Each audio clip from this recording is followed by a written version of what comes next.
começando Artigo 5º, um programa que leva até você temas que estão na Constituição Federal e que fazem parte do dia a dia de todos nós, cidadãos brasileiros. No programa de hoje vamos falar sobre os direitos de quem tem um bem danificado por outra pessoa ou por fenômenos da natureza.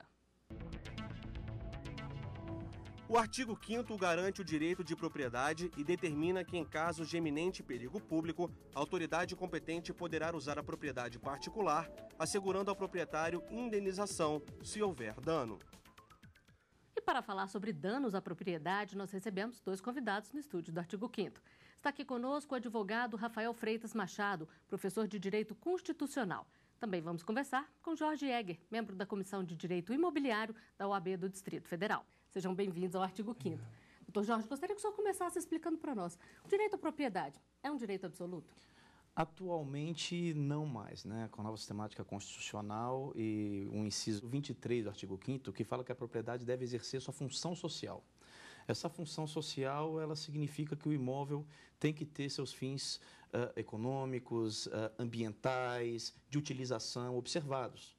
Então, hoje em dia, o patrimônio ele não é simplesmente um direito intocável, intangível, por mais que um direito real, por mais que erga omnes oponível a todos, que simplesmente pode ser utilizado sem a responsabilidade social e econômica atinente. Doutor Rafael, e o proprietário, ele sempre tem direito a ser ressarcido se houver algum dano ou não é bem assim? Não é bem assim, fazendo coro ao que o doutor Jorge ressaltou no início, existe uma nova sistemática de influência da Constituição aos novos ramos, ou aos ramos antigos, ao direito civil, ao direito do consumidor, e o proprietário em si, ele assume também uma responsabilidade que é uma responsabilidade social, e uma responsabilidade que se depara com uma situação em que ele deve ter, além de todos os seus direitos e seus deveres com relação à sua propriedade, mas ele também tem que atender outros fins que não sejam eminentemente ou exclusivamente os fins privados e segundo os interesses dele. Então, depende do caso. Depende do caso concreto. Mas o que acontece quando o dano é provocado por um fenômeno da natureza? Quem é responsabilizado? Em época de chuva e vento forte, não é novidade ver árvores caindo em cima de carros e até de casas. Só quem já passou por uma situação assim sabe o tamanho do aborrecimento e do prejuízo. Uma casa destruída por uma árvore. O muro e o telhado foram parar no chão. Leilane, a moradora, levou um susto ao chegar e ver a residência dessa forma. Horrível. Tudo assim, portão no chão, aquela coisa mais feia. Não tinha nem como entrar para casa, tive que sair pulando tudo por cima para poder entrar. A casa já começou a ser reconstruída e o prejuízo, por enquanto, está com a moradora. Segundo Leilane, a árvore nunca foi podada e estava velha. Poderia ter sido bem pior, ter tido vítimas, né, ter machucado alguém. O que nem todos sabem é que, em muitos casos, o Estado pode ser responsabilizado, até mesmo quando as árvores caem sobre carros. De acordo com este advogado, o município ou o Estado precisam zelar por aquilo que está em área pública. Estando essa árvore em local público e sendo uma residência, é de suma responsabilidade e as pessoas devem requerer esse procedimento contra as prefeituras, contra o próprio Estado, perfeitamente cabível e possível o ressarcimento. Em Fortaleza, um carro foi atingido por uma árvore em uma avenida da cidade. A dona do veículo gastou mais de R$ 1.800 no conserto.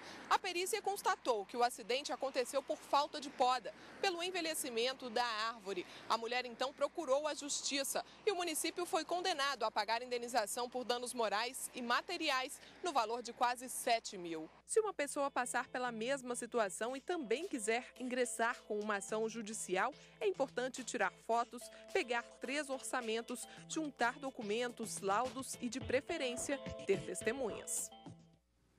Doutor Rafael, nesses casos, como os mostrados aqui na reportagem, a responsabilidade do Estado é clara? Em algumas situações, existem empresas públicas que são as responsáveis na realização de poda, na conservação. Então, não necessariamente a gente pode atribuir ao Estado de um modo geral. A um ente público talvez seria uma situação um pouco mais cabível.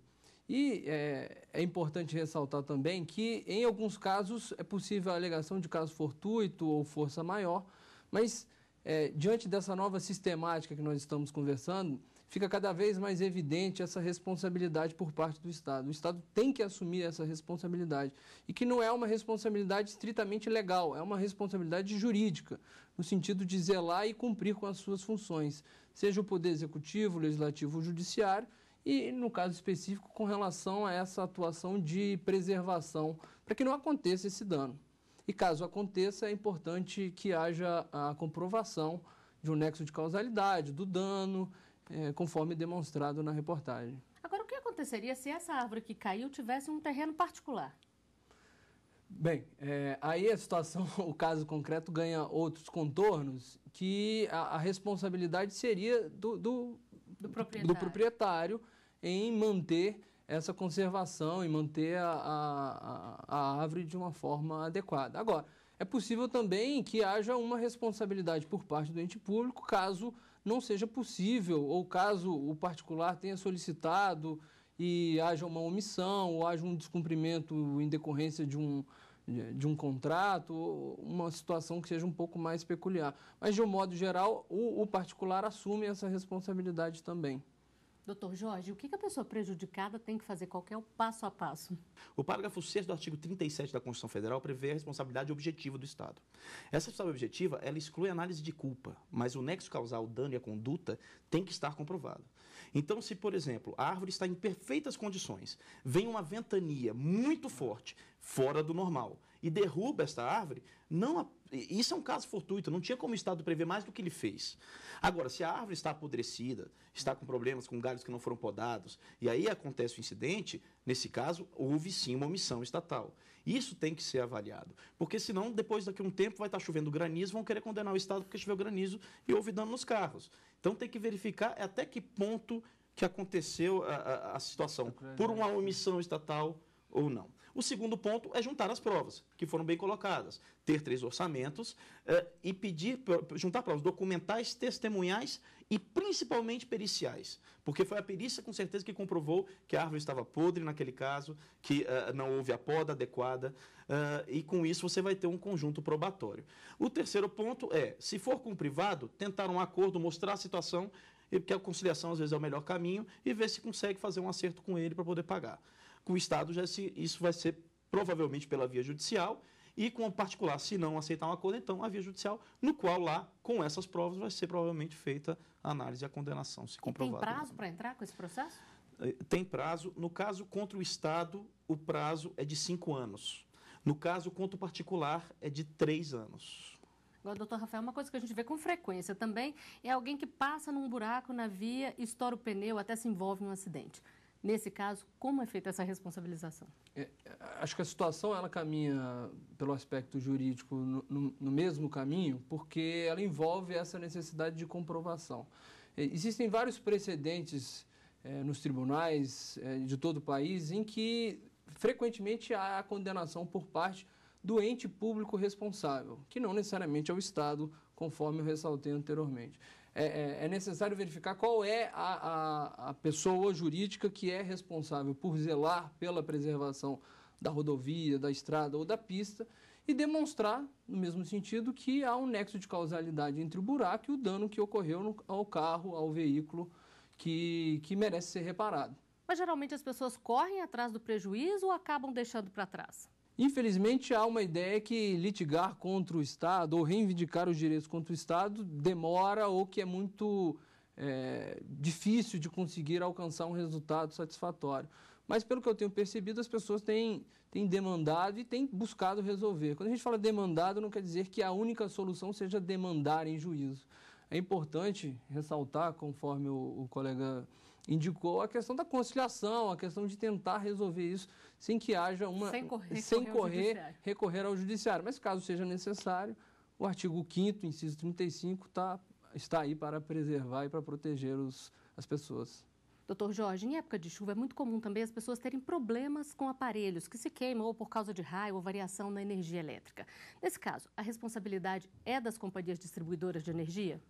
A concessionária, ela responde pelo serviço público que lhe foi concedido, né? Assim como o Estado também responde. Então, inclusive, se uma ação dessa pode ser proposta contra a concessionária, juntamente até com o Estado, que se respondem solidariamente. Mas, independentemente, a concessionária responde. Só que, para isso, a questão essencial é a prova. A prova pericial, nesse caso, é muito importante. Só que, hoje em dia, principalmente quando a relação é de consumo, há uma situação que facilita muito a prova. Porque há a inversão do ônus da prova. Então, você vai comprovar o dano e o nexo causal. Fala, olha, houve um apagão naquele dia e houve o meu dano, meu equipamento está quebrado. Vai incumbir a parte contrária, a fornecedora de energia, comprovar ou que o aparelho não tem dano ou que ele foi proveniente de outra coisa, mau uso, e não pelo problema da energia. Se ele não comprovar, se omitir, ou mesmo não conseguir comprovar nas provas periciais adequadas, vai ser responsabilizado. Então, seja por ele não comprovar o contrário, seja pela prova comprovar exatamente que foi por aquilo, ele vai ser responsabilizado. O que não acontece numa relação, por exemplo, de uma pessoa jurídica que tenha seu equipamento quebrado. Essa ela vai ter que entrar com uma ação, fazer a perícia, comprovar que foi proveniente daquela falta de energia e assim a concessionária também vai ser responsabilizada.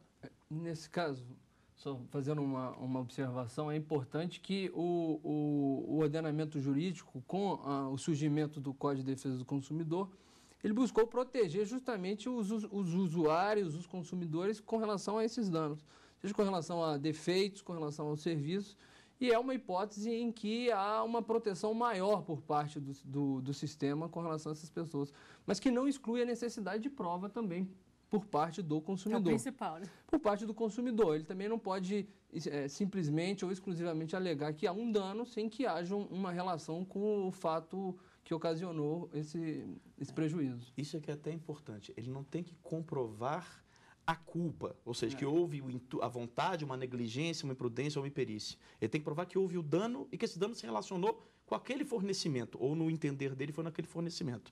Isso é importante. E hoje em dia, inclusive, o Supremo Tribunal Federal já exarou uma decisão no qual determina que o Congresso Nacional faça o Código de Defesa do Usuário, que vai ser exatamente para reger especificamente a situação, que até então continua regido pelo Código de Defesa do Consumidor. E no próximo bloco você vai saber o que pode acontecer com quem provoca danos à propriedade. O artigo 5º volta já.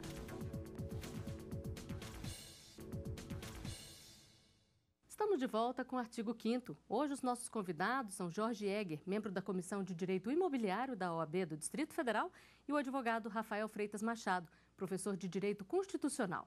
Eles conversam conosco sobre os direitos de quem tem um bem danificado. E provocar danos à propriedade de alguém é crime e está previsto no Código Penal. O artigo 163 determina que quem destruir, inutilizar ou deteriorar coisa alheia pode ser punido com detenção de 1 a 6 meses ou multa, além da pena correspondente à violência se o crime tiver dano qualificado. O artigo 165 diz que no caso de bem tombado por valor artístico, arqueológico ou histórico, a punição é maior. Vai de 6 meses a 2 anos, além de multa. Doutor Rafael, o dano tem que ser intencional para a pessoa ser punida ou vale mesmo que seja involuntário? De acordo com o que nós estamos tratando, a partir de um mesmo fato, a gente pode ter várias consequências, né? Já tratamos a respeito de consequências do âmbito civil, envolvendo o direito do consumidor. A gente pode tendenciar, como é o nosso assunto agora, com relação ao aspecto penal ou criminal. No âmbito criminal ou no âmbito penal, há uma necessidade de averiguação do fato concreto para se saber se o agente, a pessoa, agiu com dolo ou agiu com culpa para que haja uma atribuição de acordo com o Código Penal e qual é a sanção devida a ele. E além da punição criminal, quem provoca um dano também pode ser obrigado a repará-lo financeiramente? Obviamente que uma esfera não exclui a outra, uma esfera criminal, uma esfera penal não vai excluir a esfera civil de reparação. De toda forma, deve ser observado realmente a questão da reparação do nexo causal, do dano causado, para que haja uma indenização. O aspecto criminal ele vai envolver muito mais o interesse público e o interesse no ressarcimento da sociedade, de um modo geral, e, obviamente, da pessoa que foi prejudicada. Vale até observar também que, para a tipificação criminal do crime culposo, precisa ter o tipo específico penal. E o crime de dano não prevê a forma culposa. Então, a forma culposa não pode ser considerada como crime, no que pese gerar responsabilidade, mesmo que culposamente, civil. Mas penalmente, apenas se for voluntário, ou seja, se houver a vontade, o dolo de cometer aquele dano. E sempre que envolve um patrimônio público, a punição é diferente ou só se for um bem tombado? No caso, o artigo 63 traz o crime de dano e o parágrafo único traz o dano qualificado. Esse dano qualificado, quando é o patrimônio público, é uma das hipóteses. Então, é diferente do dano particular para o dano público. E o artigo 165 traz quando o bem é tombado, né? Sendo que as penas são distintas conforme o tipo de crime que você comete. Se é um dano ao particular, se é um dano ao bem público, que é da coletividade, por isso que tem a justificadora, e se é um bem tombado, onde tem, além da justificadora de ser um bem público, é um bem que é um patrimônio, vamos dizer, intangível, né? Agora a gente vê muita pichação em prédio e em monumentos. Nesse caso, também é crime? É crime. Muitas pessoas confundem que o crime seria crime de dano, mas o crime, na verdade, é um crime ambiental, porque, na verdade, é uma poluição. E tem a responsabilidade que eventual dano da pichação cause, que é a responsabilidade civil. Então, os custos para limpeza, eventual dano moral pelaquilo que foi escrito ou pelaquilo que está se ofendendo com aquela pichação, ele é passível da responsabilidade desse dano na esfera civil. Na criminal, o crime é ambiental, é crime. Né? Então, o crime existe, só que não é de dano, ele é um crime ambiental. Doutor Rafael, a punição criminal vale também para uma pessoa que bate o carro no de outra pessoa e não quer reparar o prejuízo, não quer arcar com isso? Eu prefiro analisar a questão, Flávia, pelo aspecto um aspecto mais sociológico, no sentido de uma necessidade de conscientização das pessoas com relação aos seus atos, em que, mais uma vez, é necessária uma postura, uma conduta de conciliação. Uma conciliação principalmente pelo aspecto civil, né? Agora, pelo aspecto criminal, eu não creio que necessariamente acarretará uma condenação ou uma penalização por eventuais danos de uma batida de carro. Conforme o Dr. Jorge colocou, é necessária a comprovação da culpabilidade. Só se a pessoa tiver feito de propósito, no caso. Sim, que é uma situação com detalhes e com peculiaridades fáticas que acarretam um resultado jurídico diferente de uma simples batida ou de uma batida de carro comum, que deve e pode ser resolvida realmente com um pouco mais de tolerância, um pouco mais de conciliação, sem que o judiciário necessariamente seja chamado a resolver uma questão como essa. Isso pelo aspecto civil. Agora, pelo aspecto criminal, é importante que haja uma intervenção por parte do Estado. E você sabia que tem seguradora que não cobre danos provocados pela natureza? Será que o brasileiro presta atenção nestes detalhes antes de assinar o contrato? É o que você vai ver nas entrevistas feitas pela equipe do Artigo 5º. A gente tem o costume de não ler, é hábito já brasileiro. A gente assina o papel sem ler. A maioria dos contratos no Brasil são contratos por adesão e as pessoas não prestam atenção nas suas cláusulas, né? E no mais das vezes precisam entendê-las melhor ou pedir a ajuda de especialistas. O brasileiro tem mania de não ler o contrato. E as letras, talvez de forma maldosa, são bem pequenas, né? Depende do que é acordado, né? Eu acho que algumas coisas poderiam ser cobertas, né? Por exemplo, quedas de árvore, alguma coisa, pegou, por exemplo, em carro, né? Pelo menos uma parcela, né? Porque o proprietário em si ter a culpa sozinho, né, do que aconteceu e arcar com tudo, para começar tudo de novo, é meio complicado, né? Doutor Rafael, como é que fica a responsabilidade da seguradora? Se essa cláusula estiver no contrato, aí vale o que está escrito? Como é que é? Então, nós passamos por várias alterações na sociedade em que a sociedade se tornou uma sociedade de massa e a atividade, no caso específico da seguradora, é uma atividade completamente normal. Não exclusivamente para proteger o consumidor, mas para proteger as relações consumeristas. É que existem várias regras e vários princípios, principalmente o da boa-fé, a nulidade de contratos que sejam contratos abusivos. E, de fato, as pessoas têm que realmente ler mais os contratos que assinam. Então, é uma relação, ao mesmo tempo, de confiança, uma relação que deve ser transparente, mas é uma relação que envolve aspectos econômicos e a seguradora também não pode ser prejudicada. Por outro lado, o consumidor não pode ser prejudicado com relação a eventuais abusividades no contrato, em que, em alguns casos, acontece, sem dúvida alguma. Então, o consumidor deve estar atento, deve procurar ler, discutir, buscar orientação e que, caso aconteça eventuais danos, ele deve buscar realmente seus direitos, não exclusivamente na via judicial, mas deve estar protegido pelo contrato também. Agora, doutor Jorge, um dos entrevistados falou que a maioria dos contratos hoje é feita por adesão. Como é que fica o poder de negociação do consumidor aí? O poder de negociação nos contratos de adesão, realmente, eles são muito pequenos, mas eles existem. Porque o consumidor, primeiro, ele tem a opção de sequer ficar com a seguradora. Escolhe uma outra que tenha condições melhores. Se ele lê o contrato, ele vai saber quem é que tem as melhores condições. Segundo ponto, tem cláusulas que são sempre disponíveis e discutíveis. O preço, quais são os itens que vão ser segurados. Então, no caso do seguro, se a pessoa aceitou que em casos fortuitos ou de força maior não seria indenizada, ela não pode depois simplesmente ignorar isso porque houve uma enchente resolver cobrar do seguro. Porque o seguro poderia cobrar um preço mais alto se ele soubesse que iria segurar um veículo desse numa cidade onde tem enchente quase todo ano. Então, você onerar a seguradora com uma coisa no qual, se ela soubesse que seria nula aquela cláusula, ela teria feito outros preços, ela até seguraria, mas faria outros preços. Então, essas questões têm que ser sempre levadas em consideração. Então, o contrato de adesão, realmente, ele traz ao consumidor, principalmente, essa garantia de eventuais abusividades serem discutidas. Mas nem tudo que está no contrato de adesão é abusivo. E eu entendo que, num caso de um contrato que preveja que, no caso de fortuito de força maior, não irá responder, se estiver lá estipulado, é assim que vai ser. Doutor Rafael, em caso de dano provocado por enchente ou árvore caída, se a seguradora não cobre o prejuízo, o Estado pode ser responsabilizado? Bem, aí a questão volta a ser tratada pelo aspecto da responsabilidade por parte do Estado. Então, se uma determinada pessoa tem um seguro e esse seguro não está cobrindo enchentes ou esses fatores aí naturais, então é possível que haja responsabilidade do Estado, dependendo, obviamente, das circunstâncias do caso concreto. Por exemplo, meu carro ficou parado numa via que encheu porque os bueiros estão tampados ali, o Estado não se responsabilizou. Tem acontecido muito, o Estado não se responsabilizou em limpar. Aí sempre tem direito a ter esse ressarcimento? É muito possível que haja a concretização do direito da pessoa com relação à responsabilidade do Estado ou do ente público, nesse caso específico.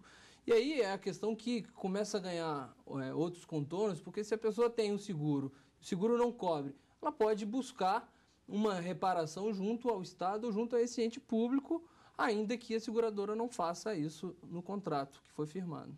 Agora, em caso de enchente, já que nós estamos falando disso, se há algum problema, as pessoas ficam sem casa, ficam desabrigadas, o Estado pode requerer uma outra propriedade que seja vazia para abrigar essas pessoas? Sim, a requisição, nesse caso de urgência, ele é previsto constitucionalmente, é previsto em lei e o Estado, inclusive, tem a obrigação de fazê-lo para resguardar outros direitos maiores até do que a propriedade, né, como direito à vida, à saúde. Então, ele é possível, inclusive deve ser feito. Bom, para encerrar, eu gostaria de saber de vocês quais são as dicas para as pessoas que tiveram um dano correrem atrás desse prejuízo. Doutor Rafael. Bem, de minha parte, eu acredito que é importante, principalmente, ter a conscientização no momento que o fato esteja ocorrendo para buscar provas, para buscar o máximo de fundamentação para que futuramente ingresse ou em juízo, ou para que pelo menos discuta, ou que tenha um maior embasamento também. A ocorrência do fato em si, por si só, ela não é que gera o direito, porque a gente precisa das provas. E acho importantíssimo uma precaução com relação aos contratos. Eu acho que as pessoas têm que realmente ter um pouco mais de consciência de analisar as cláusulas do contrato. Doutor Jorge, para o senhor. Bom, eu acho, primeiramente, obviamente, você tem que ter as provas assim que ocorre o dano, juntar fotos, testemunhas, eventualmente verificar se é necessário uma perícia, até contratar uma perícia para aquele momento, se é uma coisa que é imediata, para você ter as provas em mão. Buscar, com essas provas, uma conciliação. Às vezes você consegue demonstrando isso para a pessoa, mostrando que ela tem responsabilidade. Se é uma pessoa de boa índole, ela vai assumir isso e vai, dali, já se ter uma resolução sem buscar a justiça. Além disso, buscar órgãos de fiscalização, você tem PROCONs hoje, você tem vários órgãos que podem atuar na defesa ou no auxílio de resolver esses problemas ainda na via extrajudicial, o que deve ser utilizado e o cidadão esquece de utilizar. E, por fim, se não teve uma solução, buscar a justiça, porque quanto maior a procura pelos seus direitos, mais serão eles respeitados pelas demais fornecedoras. Então, o que eu sugiro é que tenha esses cuidados. Bom, com essas dicas, nós chegamos ao final de mais um Artigo 5º. Dr. Jorge, Dr. Rafael, agradeço a presença de vocês aqui conosco. Obrigado. E você também pode fazer parte do nosso programa, mandando sugestões para o e-mail artigo5@stf.jus.br. A gente se vê na semana que vem. Até lá.